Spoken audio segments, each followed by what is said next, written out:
Bonjour à tous, dans cette vidéo, je vous propose de déterminer tous les nombres complexes qui ne sont pas des réels, tels que la différence est égale à leur produit. Alors, on a fait une vidéo similaire en considérant la somme et non la différence, donc on va procéder de la même façon. On va considérer dans notre équation x moins xy égale à 0. On va appliquer quelques opérations algébriques sur le membre de gauche, quelques factorisations. Pour ça, on va commencer par factoriser par x entre le terme x et le terme moins xy. En factorisant par x, on a donc x facteur de 1 moins y égale 0. Donc, j'ai besoin de construire le facteur 1 moins y. Il suffit donc d'ajouter 1 et de retrancher 1. J'ai alors x facteur de 1 moins y plus 1 moins y. Et comme j'ai ajouté 1, je le retranche et ça fait 0. Maintenant, je peux factoriser par 1 moins y pour avoir 1 plus x.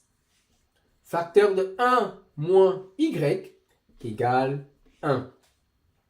Donc, vu qu'on est dans C privé de R, on sait que de toutes les façons, ce nombre peut être réel. Donc, pour qu'il soit dans C et non dans R, il va falloir déterminer les nombres complexes tels que leur produit donne 1. Il existe alors une infinité de solutions. Dans l'exercice où on avait considéré la somme, on avait pris par identification le nombre complexe i fois moins i qui donnait 1.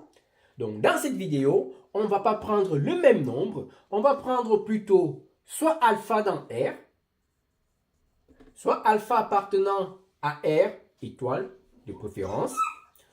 On sait que exponentielle de i alpha fois exponentielle de moins i alpha égale 1. Donc, par identification, on peut donc dire que 1 plus x égale à exponentielle i alpha et 1 moins y égale à exponentielle moins i alpha. On trouve alors que x égale à quoi exactement? À 1 à exponentielle i alpha moins 1 et y égale